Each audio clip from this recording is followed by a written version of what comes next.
नमस्कार दोस्तों, इस वीडियो में हम जानेंगे कि बुंदेलखंड का नाम बुंदेलखंड क्यों पड़ा और बुंदेला वंश में कौन कौन से राजा हुए।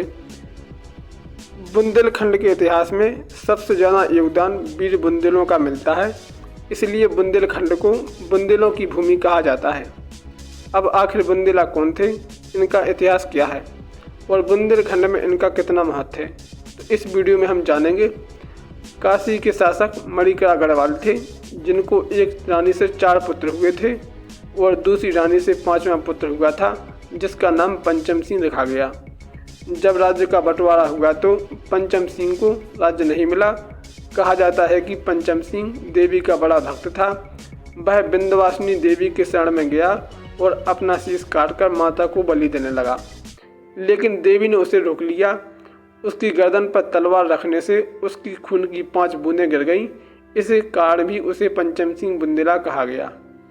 पंचम सिंह बुंदेला पहला बुंदेला था जिसने बुंदेला साम्राज्य की नींव रखी और पहली बार बुंदेलखंड नाम भी इसी ने इस्तेमाल किया था। इन्होंने कुछ रियासतों को जीता और इन्हें अपनी जीत के तौर पर बुंदेलखंड रियासत नाम दे दिया। पंचम सिंह को बुंदेलों का पूर्वज कहा जाता है।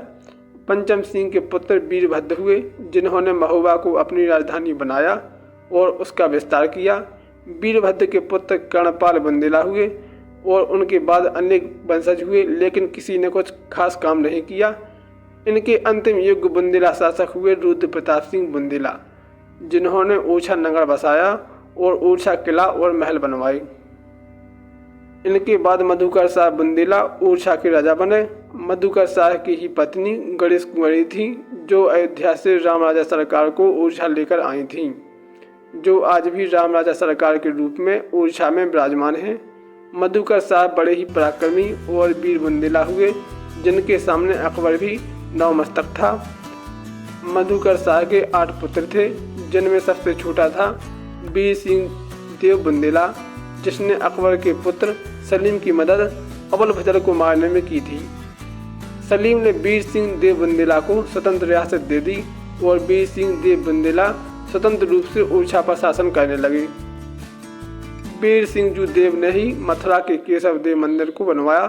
वीर सिंह ने ओरछा में 52 भवनों का निर्माण करवाया और वीर सिंह जू देव के शासनकाल को बुंदेला साम्राज्य का स्वर्ण युग माना जाता है।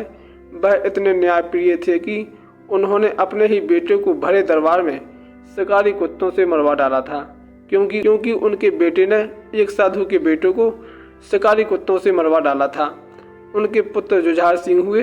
वही जुझार सिंह थे जिन्होंने अपने छोटे भाई हरदौल को अपनी ही पत्नी से जहर देकर मरवा डाला था।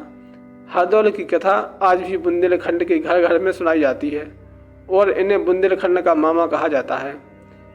जुझार सिंह हरदौल और उनकी बहन कुंजा की कहानी बुंदेलखंड की सबसे चर्चित लोक कथाओं में से एक है।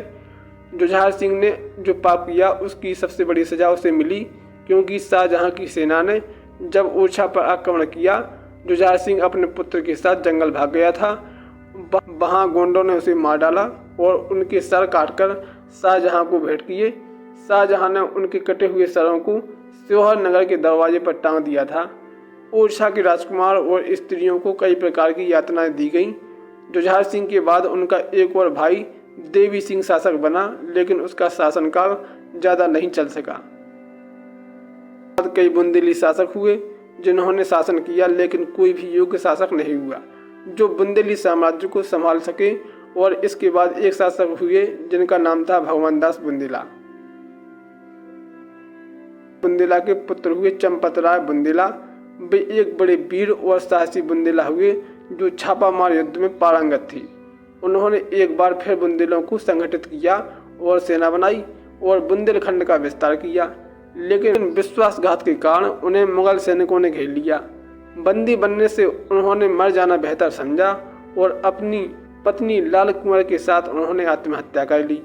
इन्हीं चंपतराय के पुत्र हुए महाराजा छत्रसाल बुंदेला, जो एक वास्तविक बुंदेला शासक बने और उन्होंने बुंदेलखंड को मुगलों से मुक्त करवाया।